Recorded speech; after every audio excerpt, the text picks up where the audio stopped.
আমাদের দেশে হজরত সুলাইমান আলাইহিস সালামকে নিয়ে একটি গল্প প্রচলিত আছে। আর তা হলো একটি জিন নাকি সুলাইমান আলাইহিস সালামের আংটি চুরি করে নিয়ে যায় এবং তারপর তার রূপ ধারণ করে রাজ্য পরিচালনা করতে থাকে। তার ফলে সুলাইমান আলাইহিস সালাম নাকি রাজ্য হারিয়ে একজন জেলে হিসাবে জীবনযাপন করতে থাকেন এবং জেলের মেয়েকে বিবাহ করেন। পরে নাকি অনেক দিন পর আংটি ফিরিয়ে পেয়ে রাজ্য ফিরিয়ে পান। এই গল্পটি কি সত্য? ডাহা মিথ্যা, এবং এটি ইহুদিদের মিথ্যাচার আল্লাহর নবী সুলাইমান আলাইহিস সালামের ওপর। ইহুদিদের যেসব অপরাধ রয়েছে তার মধ্যে একটি চরম অপরাধ হচ্ছে আল্লাহ রাব্বুল আলামিনকে গাল দেওয়া, আর একটি চরম অপরাধ হচ্ছে আম্বিয়া রসুলগণের মানহানি করা। শুধু সুলাইমান আলাইহিস সালাম না, কাউকে ছাড়েনি তারা। দাউদ আলাইহিস সালাম সম্পর্কে মিথ্যাপবাদ, প্রেমে লিপ্ত হয়ে গেছে, নাউজুবিল্লাহ। লূত আলাইহিস সালাম ব্যভিচারে লিপ্ত, নাউজুবিল্লাহ। এইভাবে আম্বিয়া রসুলের উপর মিথ্যা অপবাদ দিয়েছে এই নিকৃষ্ট জাতি, গজব প্রাপ্ত, আল্লাহর ক্রোধ গজব এই জন্য তাদের উপর নেমে এসছে। সূরা ফাতিহাতে আল্লাহ তাদেরকে মগজুব আলাইহিম এই জন্য বলেছে, আল্লাহর গজব তাদের উপর আছে। জি, এদের ওপর সবসময় আল্লাহর গজব হইতে আছে। এরা এত বড় অপরাধী জাতি। এই মিথ্যা কেন গড়েছে বিস্তারিত একটু বলতে চাইছি। এর উত্তরটি উদ্দেশ্য হচ্ছে সেহের, জাদুকে সমাজে বৈধকরণ। জাদুকে যেন মানুষ হালকা করে, এই জাদুর মতো কুফরি অপরাধকে যেন হালকা মনে করে। যে সুলাইমান আলাইহিস সালাম পুরো রাজত্বর রহস্য ছিল আংটিতে, আর আংটি ছিল জাদুর আংটি। জাদুর বলে তার এই জিনদের উপর রাজত্ব চলত আর পশু পাখির উপর রাজত্ব চলত। আল্লাহর লানত এদের উপর হোক যারা এই মিথ্যা রচনা করেছে। এই সম্পর্কে উলামায়ে কিরামগণ, আমি নিজের কথা এতটুকু বললাম সংক্ষেপে আপনাদেরকে বুঝিয়ে দেওয়ার জন্য, আর তারপর একটি বিস্তারিত বলি। এই মর্মে যা কিছু বর্ণনা করা হয়েছে সব জাল, ভিত্তিহীন। এই রিওয়ায়াতগুলি কিছু কিছু তাফসীর কিতাবে এসেছে, কিন্তু তাফসীর কিতাবে কীভাবে ঢুকেছে এগুলোকে বলা হয় ইসরাইলি বর্ণনা, অর্থাৎ ইহুদি জাতির বর্ণনা। বেশ কিছু ইহুদি তারা ইসলাম গ্রহণ করেছে অথবা খ্রিস্টান ইসলাম গ্রহণ করেছে। আগের তার আলেম ছিল, আগের ধর্ম তাওরাত ইনজিলের তারা কি ছিল? পণ্ডিত ছিল। আর তাওরাত ইনজিল তারা বিকৃত করে ফেলেছিল, আসল অবস্থায় ছিল না। যার ফলে তারা মেলা জাল কথা, এরকম মিথ্যা রচনা ধর্মীয় পুস্তকে যা থেকে গেছে সেগুলি তারা ইসলাম গ্রহণ করার পরেও বর্ণনা করেছে। ওদের মাধ্যমে এসবের অনুপ্রবেশ ঘটেছে।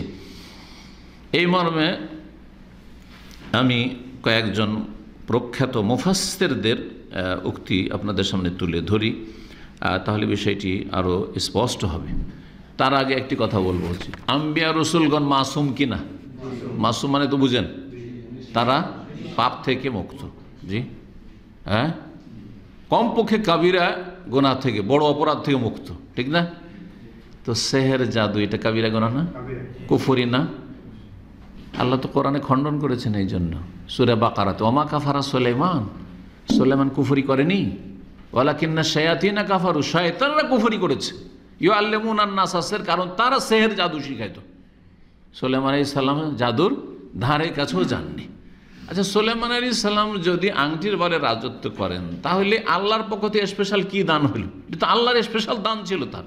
আল্লাহর পক্ষ থেকে স্পেশাল মুজিজা ছিল যে তিনি পাখির ভাষা বুঝতেন, পশুর ভাষা বুঝতেন, আর জিনদের ওপর ক্ষমতা, সারা পৃথিবীর সমস্ত, এমনকি হাওয়া বাতাসের ওপর তার কি ছিল? রাজত্ব ছিল। এই জন্য বলে সুলাইমান আর রিহা, সুলাইমান আলাইহিস সালামের জন্য বাতাসকে কি করেছি? অনগত করেছি। গদুওয়াহা শাহরুন ওয়া রাওয়াহুহা শাহরুন, সকালবেলা 1 মাসের পথ বাতাসে প্লেন লাগতো না। তখনকার যুগে তিনি বাতাসের প্লেনে চড়েছেন। 1 মাসের পথ সকালবেলা ভ্রমণ করতেন, হাওয়া খেতে যেতেন। রাওয়াহুহা, বিকেলবেলা 1 মাসের পথ ফিরে আসতেন।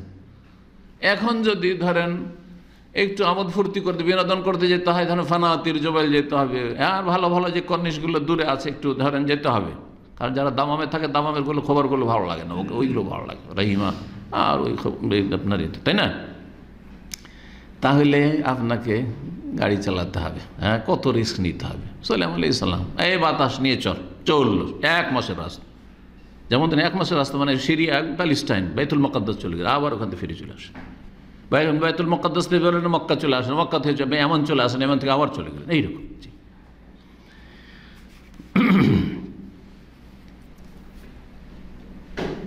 ইমাম ইবনে কাসির রাহমাতুল্লাহ আলাইহি তাফসীর ইবনে কাসিরে বলেছেন যে এর সনদ আব্দুল্লাহ বিন আব্বাস পর্যন্ত তো রয়েছে, কিন্তু ওয়ালাকিন্না জাহির, সত্যি কথা হচ্ছে, স্পষ্ট কথা হচ্ছে, আন্নাহু ইন্নামা তালাক্কাহু ইবনে আব্বাস ইনসাহ মিন আহলিল কিতাব ইনসাহা আনহু মিন আহলিল কিতাব। যদি তার পর্যন্ত সনদটি সহি হয়, তবুও ইবনে আব্বাস রাদিয়াল্লাহু তাআলা আনহুমা এই বর্ণনাটি সুলাইমান আলাইহিস সালাম সম্পর্কে আহলি কিতাব ইহুদি নাসারাদের থেকে নিয়েছেন। আর ইহুদি নাসারাদের এক দল ছিল ইয়াতাকিদুনা লা ইয়াতাকিদুনা নবুওয়াত সুলাইমান আলাইহিস সালাম, তারা সুলাইমান আলাইহিস সালামকে নবী মানে না, সুলাইমান আলাইহিস সালামকে তারা বলে রাজা বাদশাহ, নবী না। তার যারা সুলাইমান আলাইহিস সালামকে নবী বলবে না তারা তো কাফের, কাফের। এখনো কোনো মুসলিম যদি একজন কোনো নবী যাকে আল্লাহ কোরআন নবী বলেছেন সুলাইমান আলাইহিস সালাম নবী, যদি নবী না মানে তাহলে সে কাফের। মুহাম্মদ সাল্লাল্লাহু আলাইহি ওয়াসাল্লাম অস্বীকার করলে যেমন কাফের, তখন সুলাইমান আলাইহিস সালামকে অস্বীকার করলে কাফের। লা নুফাররিকু বাইনা আহাদিন মির রাসূলি। জি, ইমাম নাসাফি রাহমাতুল্লাহ আলাইহি তাফসীরে বলেছেন, আম্মা মা ইউরা মিন হাদিসিল খাতাম, যে আংটি আর শয়তান ওই যে আংটি চুরি করে নিয়েছিল, আর তারপর মূর্তি পূজা সুলাইমান আলাইহিস সালামের বাসায় তো হয়তো ফামিন আবাতিল ইয়াহুদ, এগুলি হচ্ছে ইহুদিদের বাতিল কথা। ইমাম জামাখশারি তাফসীরে কাশফে বলেছেন এই ঘটনা বর্ণনা করার পরে, অথচ জামাখশারি একজন মুতাজিলি আলেম, তারপরে এই বিষয়ে সঠিক কথা বলেছেন। জামাখশারি বড় আলেম ছিলেন, কিন্তু আকীদা বিভ্রান্তির শিকার হয়েছে। কখন যে কে বিভ্রান্ত হয়ে যায়, আল্লাহ আমাদের হেফাজত করেন। তিনি বলছেন যে ওয়ালাকাদ আবাল উলামা আল মুতকিনুনা কাবুলাহু, এই আংটির ঘটনা যারা বিজ্ঞ ওলামা তারা এটা গ্রহণ করাকে অস্বীকার করেছেন। ওয়াকাল, তারা বলছে হাযা মিন আবাতিলিল ইহুদ, এটা হচ্ছে ইহুদিদের বাতিল কথা। ইমাম কুরতুবী রাহমাতুল্লাহ আলাইহি তার তাফসীরে বলেছেন, ওয়াকাদ যাফা হাযাল কওল, ওয়াকাদ যাফা হাযাল কওল, এই কওল হচ্ছে, এই উক্তিটি হচ্ছে দুর্বল। মিন হাইসু আন্না শাইখ লা ইয়াতাসাওয়ারু সূরাতুল আম্বিয়া, কারণ নবীদের রূপ ধারণ করতে শয়তান পারে না। তো ওইখানে আংটি যখন নিয়ে নিল, সুলাইমান আলাইহিস সালামের রূপ ধারণ করিল, তারপরে বাড়িতে চলে আসলো, এমনকি বিবিরাও নাউজুবিল্লাহ নিজের স্বামী মনে করলেন, আউযুবিল্লাহ, তাহলে এটা কেমন করে হইতে পারে? কোনোদিন শয়তান নবী রসুলের রূপ ধারণ করতে পারে না। যেমন আমাদের নবী সাল্লাল্লাহু আলাইহি ওয়াসাল্লাম, ফাইন্না শাইতান লা ইয়াতামাসসালু বি, শয়তান আমার রূপ ধারণ করতে পারে না। জি, এইরকম ইমাম কাজী আয়াজ তার শেফা নামক কিতাবেও বলেছেন যে এগুলি হচ্ছে সব মিথ্যা কথা আর জাল কথা। আর ইবনে তাইমিয়া রাহমাহুল্লাহর কথা বলেই শেষ করি। ইমাম ইবনে তাইমিয়া রাহমাহুল্লাহ মাজমুউল ফাতাওয়ার প্রথম 15তম খণ্ড 149 পৃষ্ঠায় ইউসুফ আলাইহিস সালাম সম্পর্কে সেসব মিথ্যাচার রয়েছে সেসব আলোচনা করেছেন।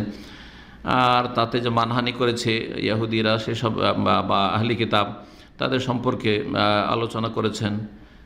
তারপরে এগুলির খণ্ডন করেছেন। তারপর বলছেন যে ওয়াকাদ ওরেফা কালামুল ইয়াহুদ ফিল আম্বিয়া, ইহুদিরা নবীদের সম্পর্কে যে বেয়াদবি করেছে এটা জানা, এবং তারা মানহানি করেছে এটাও সবার জানা। কামা কালুফি সুলাইমান মা কালু, যেমন সুলাইমান আলাইহিস সালাম সম্পর্কে যা বলার তারা বলেছে, মানে এই যে মিথ্যা অপবাদ, তো এইভাবে তিনি খণ্ডন করেছেন। এইরকম অনেক আইম্মা কেরাম রয়েছেন যারা বলেছেন যে হাযিহি কুল্লুহা মিনাল ইসরাঈলিয়াত, এগুলি হচ্ছে সব ইসরায়েলি ইহুদি নাসারাদের বর্ণনা, ওয়া কুল্লুহা আকাযিব, আর এই সমস্ত কিছু হচ্ছে মিথ্যাচার। আল্লাহ রাব্বুল আলামিন সব মিথ্যাচারকারী যারা ইহুদ এবং ইসলামের দুশমন, তাদেরকে আল্লাহ দুনিয়া আখিরাতে লাঞ্ছিত করেন, তাদের অনিষ্ট থেকে উম্মতে মুসলিমার হেফাজত করেন। এবং মুসলিম সমাজের যেসব বক্তারা রয়েছে, জাহেল বক্তা, স্টেজে উঠে ভালো বলতে পারে কিন্তু তাদের কোরআন হাদিসের জ্ঞান নেই, এইসব জাল কিচ্ছা কাহিনী বয়ান করে, তাদের অনিষ্ট থেকে উম্মতে মুসলিমার হেফাজত করে।